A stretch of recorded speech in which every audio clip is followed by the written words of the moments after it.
コロレドチャンネル。 Hello.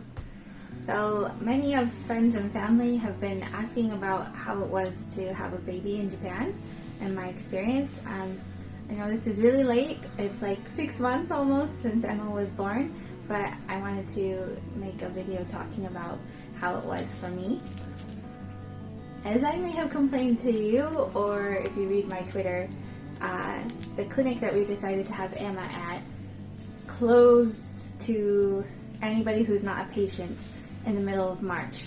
So that meant that Masa couldn't come to the appointments with me, and that also meant that he couldn't come to the birth. And that caused me a lot of stress. I cried almost every day because of it, and I didn't want to go to the doctor appointments. Not only because it was a lot for me, but also because the doctor's Japanese wasn't so friendly. Medical Japanese is very hard for me, and not having Masa there to help was really stressful. Another worry I had was if there was a complication during delivery, like I needed an emergency C-section or something like that, I wouldn't understand because I still don't know the word for C-section in Japanese, but thankfully I didn't have to have one, so it was okay. After a while, I resigned myself to the fact that this was just the way it was going to be due to COVID, and I just got over it, and I was like, okay, well, it has to be done this way. But then it just kind of made me mad because it was they were, oh my god, I forgot the word, denying they were denying Masa the chance to hold his firstborn child, shortly after she was born, but also denying my baby the chance to bond with her father right away. So that just made me mad. I'm still mad about it, and I'm probably going to be mad forever. The other thing was, after the baby was born, there's no visitors allowed in the clinic. And in Japan, it's very common for first-time mothers to stay in the hospital for a total of 5 days if they have natural childbirth, vaginal childbirth. If there's a C-section, you stay for 7 days because they want to check and make sure that you're okay. Postpartum care is quite good here, like the direct after-birth care is very good here. But I was worried about being lonely. I was afraid I was going to miss my husband, and so I cried over that too. So it was a bad time, but it was okay in the end, thankfully. We had chosen this clinic because they had one doctor there who could perform an epidural. Epidurals are not common in Japan. A lot of the places that we looked at for delivery didn't even offer them at all. And I wanted just the option to have it if I wanted it, but apparently you can't just decide when you're having your baby you want the epidural like you see in movies and stuff in the United States. You have to decide ahead of time. And so this clinic we went to, they had one doctor there out of maybe 6 or 7 doctors that could perform an epidural. And it has to be the doctor. They don't have an anesthesiologist, which is also interesting. The doctor's not on call, so if your baby decides that they're going to come when the doctors have their day off, then you don't get the epidural. You just have to deal with it. And that's what happened to me. So that doctor told me that because this was my first baby, she would probably be late. She wouldn't be born on the day that they had estimated to be her delivery date. It was set to be May 3rd, but he said that he wasn't expecting her to arrive until around May 8th, which was a week later. When I plugged the data into my American Baby apps, it actually predicted that my baby would come at the end of April, which was an interesting difference between what the doctor here said and what the apps said. So we made an appointment to go back to the doctor on May 3rd, and from there we would decide about a date to have me induced. So that's the other thing. If you decide to have an epidural, you have to be induced unless your baby starts coming in naturally, because you have to have it within the time that the doctor is working. I'm not sure if that's just this clinic that we went to or if that's a general thing for all of hospitals and clinics in Japan. That was just my experience. So, April 29th, Masa and I went for a walk together, and we made the cheese biscuit video that you may have seen. I made a chicken parmesan for dinner. It was a normal day. And then that night I started to have some random weird lower back pain that I hadn't experienced before. Masa rubbed my back a little bit, and I went to the toilet, and there was a little bit of blood when I went to the bathroom.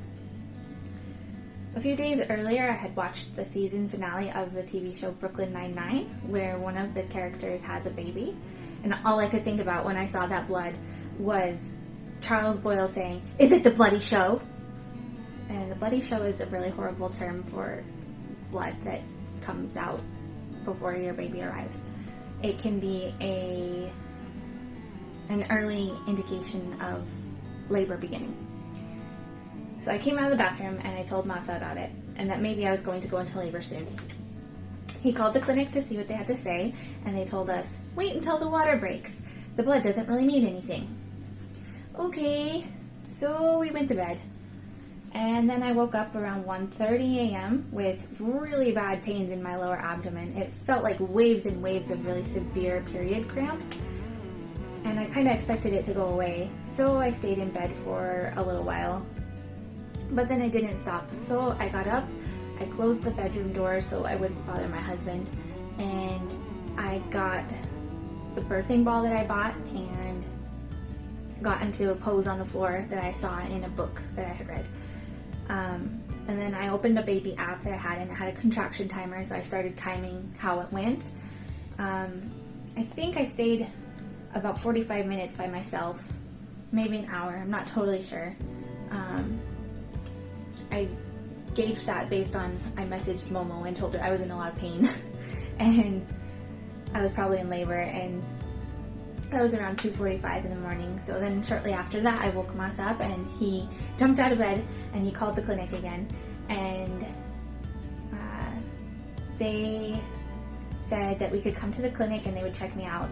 So Masa called the Mama Taxi. Mama Taxi is a taxi that is specific for women who are pregnant, who need a sheet over the seat just in case your water breaks during the drive to the clinic or the hospital. We expected it to take a while for the taxi to arrive, but it was the middle of the night during the pandemic, so there was no one on the roads. So the taxi arrived really fast, and we arrived at the clinic way faster than we expected to too. Because of the pandemic, Masa wasn't allowed to come into the clinic with me, and I hated it. I cried at the door, but I also was just in a lot of pain, and I wanted it to stop. But that was the only time that I cried until after the baby was born, which is interesting. And I was really surprised by. One of the nurses came down to help me go upstairs, and she put me in front of the nursery on a bench. But I couldn't take the contractions, so after she took my documents, I got off on the floor and used the bench in the same way that you use the birthing ball. So I was on my knees and bent over the bench to try and take some of the pressure off. And then someone came back and took me to another room where there were beds outside of the delivery rooms, and they had me change into a kind of hospital gown type thing. And they hooked me up to a fetal monitor to measure my contractions and checked my cervix for dilation. The nurse, the midwife, said that I was only 2 centimeters dilated. And they said the contractions are weak. And I was like, these are weak? How are these weak? It's going to get worse? Now, I'm pretty convinced I had what they call back labor because my back hurt so bad. So back labor is when your baby is head down, but they're facing outwards. So the back of their head is pushing on your spine. So ideally you want the baby's face facing your spine. And I must have fallen asleep somehow because when I woke up the next time, there was a different nurse. One who I was familiar with, she had been there and told us that they weren't allowing people into the clinic anymore and stuff like that. And she wasn't there before, so that's why I think I fell asleep. And she told me my contractions hadn't increased in intensity since I arrived, and they were fairly weak still. And she said, "What is the most pain you've experienced before? Your period?" Well, it's going to be more painful than that. And then she checked my cervix for dilation again, and I was still at 2 centimeters. And she came back a little while later and told me I should probably go home and wait until my contractions got more intense, because she didn't think the baby was going to arrive that day based on my cervical dilation and lack of changes. But I said I was scared to go home because we don't have a car, and getting back to the clinic quickly might not be an option on taxi availability. So we called Masa and we tried to consult with him on what I should do. The nurse said my options were go home and wait it out, or wait at the clinic and be induced either that day or the next day. She said that if the head doctor of the clinic came to work the next day and he saw that I was there and nothing had happened, like there had been no change, no baby had been born, that he would tell me that I needed to be induced.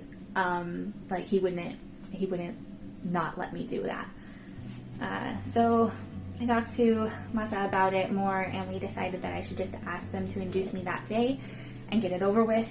I didn't want to go home like that, and he didn't think it was a good idea either. So the nurse got the paperwork for induction. You have to sign some paperwork for it, and it was a bunch of stuff that I definitely couldn't have read in my normal state, let alone going through contractions and having to deal with that. So she asked me if I had any questions, and there was one thing I really wanted to know about. I was really, really dead set against having a C-section if I could avoid it, but I didn't know how to ask. Unless, of course, the baby or myself were in danger, then of course it's fine. Masa asked her for me what the reasons would be, etc., and she said that they don't do them for pain. They only do it if the baby is in danger or the mom is in danger, which I was fine with. Then my husband went over the paperwork and I signed it, and then the doctor who was on duty came into the room. He showed me what contractions looked like on the graph when active labor was in progress, and mine were really coming through weakly, like the comparison of the spikes. My spikes were super small compared to other people's. The nurse checked my cervix again, and she said it was still only 2 centimeters dilated, but she said it was softening, which was a good sign. And after that, I think she hooked me up to an IV, but she said it was just for water while she was preparing the medicine for induction. I don't really know how long that took. It's kind of all a blur now, and all I can remember is trying to breathe through the pain of the contractions. She checked my cervix, and she said that I should call my husband because I was ready to go into the delivery room all of a sudden. She told me she hadn't even administered the induction medicine, but she could feel the baby's head, and my cervix was nearly 10 centimeters dilated. So just from that call log, I know that was about an hour, the time that we got off the phone, having decided to induce me and then being totally ready to go into delivery. And when I found this out later, it seemed really crazy and very lucky to me how fast it went. The nurse told my husband that it would be about an hour and a half before our baby was born. The only exception the clinic was making at that time for non-patients to be in the building was for new fathers to see their newborn baby through the glass of the nursery. So she was telling him to come around that time to be ready to see his baby. And then she grabbed all my stuff and helped me move to the delivery room. I haven't ever been in a delivery room in the US, so I don't know what they look like short of what you see on TV, so I can't compare them for you. The delivery room at the clinic I went to had a table, bed similar to what I remember experiencing at the gynecologist in America. Stirrups for your legs to go on. I have no real idea what time we went in there. Just based on my call log with my husband, it was around 11:40 in the morning. I don't really remember getting up on the table, but then I was up there and my feet were in the stirrups. Then there was another nurse who was helping us, and I remember them telling me I could start pushing. They told me to take 2 breaths and then go kind of push. They said to purse my lips when it was time to push, and the second nurse helped me lift my back up to get more leverage, maybe? I was grabbing the sides of the table to help me too, and after a while they pulled out some handles for me to grab onto while I pushed. I vaguely remember the second nurse physically pursing my lips and telling me in broken English to close my mouth because I was probably yelling like a Super Saiyan from Dragon Ball Z for a little while. But this might surprise you because it really surprised me that this part of delivery didn't hurt at all. It might have been because I had adrenaline surging through me that made it that way, but compared to those contractions from before, the contractions didn't even hurt anymore. They were telling me when to push. So it wasn't painful at all, just really exhausting. I was completely drenched in sweat and had been for hours, and it was hard to catch my breath. The second nurse gave me water quite often, which I was really grateful for. And after a while, the first nurse said she could see my baby's hair and told me to try and elongate my pushing as long as possible, which was very tiring too. I remember her putting pressure on my butthole, which maybe was to keep me from pooping. I'm not totally sure. I remember reading that every mom poops during delivery, but I didn't, maybe because of that. I don't know if I could have, because before I went into delivery, I told the nurses that I felt like I needed to use the toilet, but I couldn't. So they gave me something called a kanto, which is an enema. And then I didn't eat anything at all after that. I only had water. So I remember the first nurse gave me a catheter, but she didn't leave it in. So I don't remember when she did that either. After a while, the nurses stopped telling me when to push After a while, the nurses stopped telling me when to push and let me tell them when I was ready to push. I could just feel it when I was ready, so I told them I was ready. They counted my breaths out for me and then helped me get leverage and encouraged me to push as long as possible, just like before. The first nurse said that she could see the top of the baby's head. More pushing, just a little more pushing. At some point, a third nurse had come into the room and was helping me get the leverage the second nurse was providing as well. And they found me off too because I was still sweating so much. I think it's a good thing I was hooked up to the IV just to replace the fluid. And finally, the first nurse said that the baby's head was almost out. We needed the doctor. Can you get a doctor? She said to the third nurse. So the third nurse couldn't find the doctor. She had no idea where he was. Oh, but the other doctor's here. It's fine. Just ask him to come in. The next time I pushed, she said to elongate the push, and I did my best. While I was catching my breath, the second and third nurses told me to pant. I think that's what they meant anyway. And the second nurse patted my shoulder in a rhythm she wanted me to breathe. Kind of like... I didn't know what was going on, but at that point I just trusted them to guide me in the right direction, so I did it. And then the first nurse said, "Look at me!" And she had the baby in her hands. And I remember saying, "Oh my God!" And the first nurse holding the baby's hand out and telling me to shake her hand. I did, but then I fell back on the table because I was just so tired. This doctor I don't know, he came into the room at that point and I asked, "Why isn't the baby crying? Was she okay?" They told me she would start crying shortly, and she did. Then they took her into another room to clean her up, I think. After that, I also think that I delivered the placenta, but I don't really remember that part either because it wasn't hard at all. Then the doctor told me he was going to stitch me up, and I felt some pricks in my groin.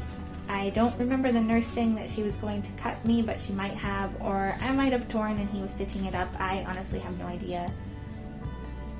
The first nurse came back with my placenta in a container and showed it to me. She explained where it was attached to me, where the baby was attached, etc. At that time, all I could think about was the people who eat their placentas and how weird it was to me that people do that because I definitely didn't want to eat it. Then I thought about how maybe it was a good thing that Masa couldn't come in the delivery room after all because probably seeing the placenta would make him faint. They brought the baby into the room and put her under a heat lamp, which was behind me. The nurses told me to try and sleep, but I could see her if I turned my head and I wasn't tired. Oh, I wasn't sleepy. I was very tired. My legs were still in the stirrups, but they told me that I couldn't take them down yet and had me keep them up there for a while. I don't know why they wouldn't let me take them down. My legs were shaking really bad and I was tired. I wanted to take them down, but they made me keep them up there. And when I finally was able to take my legs down, they just shook for a really long time. I don't know how long it was, but it was a really long time. And I was allowed to call my husband and tell him that the baby was born. Usually this clinic doesn't allow cell phones in the delivery room, but they made an exception for us and maybe everyone, to be honest, because of COVID. Masa was at the Aeon shopping center next to the clinic waiting for the baby to be born, and I stayed on the phone with him for a little while they prepared to take our baby to the nursery, but I don't really remember what we talked about. After he came and saw her through the glass and took a photo of her, the first nurse came and told me that he'd come and he'd made a comment about the baby's nose being like his. He really wanted her to have my nose. She thought that it was funny he'd said that, and she chatted with me a little bit more, asking me if I felt okay and stuff like that. She pushed on my stomach a bit to check my uterus and told me she was happy that it was uncomfortable for me when she pushed on my stomach. If I didn't feel anything, she said that there could have been a problem with my uterus, but it was okay. I asked her if my water ever broke, and she said it didn't break until we went into the delivery room. When she checked my cervix that last time, it was still intact, but when we went in the delivery room, it wasn't anymore, and I have no memory of that at all. She said she was impressed that I didn't cry during childbirth. She was very worried about me because, as I mentioned, she's the one who told us that Masa couldn't come into the delivery room, and when she told us that, I cried the rest of the day, at the clinic, on the way home, basically the rest of the day. I told her that birth didn't hurt nearly as much as I thought it would, and she said I seemed to have a high pain tolerance. She said when she put the IV in, I didn't even flinch, and Japanese women usually cry. I don't know. This was the same one who told me that my contractions were going to get worse, though, and I didn't need to be breathing so concentratedly through them, so I'm not sure which one is true, if I have a high pain tolerance or, I don't know. I had my first experience trying to breastfeed in the delivery room. An older midwife came in to check on the baby and then brought her over to me. She had me open the buttons on the hospital gown and made some colostrum come out and asked me to try it. Then she put the baby on my chest. She told me the baby would instinctively find my nipple, and she did. And having her try and suckle freaking hurt. She told me that it was hard at first because I wasn't used to it, but it would get easier, and the baby wasn't used to it either, so she didn't know what she was doing either. After that, I was given some painkillers, an antibiotic to take for a few days, and then I was taken to my room where I would be staying for the next 4 nights in a wheelchair. The midwife who took me pointed out things that I would need to know, where the shower room, there's a sink to get drinking water from, etc. And my room was right next to both, which was really nice. And that's where I'm going to end this story. If you want to know what my stay in the clinic for the next few days was like, if you want to know what my stay in the clinic was like, I made a blog post about it. I think knowing the differences between Japanese hospitalization and American is really confounding. But this is really long as it is, so that'll be shared another time. Thanks for listening. Bye!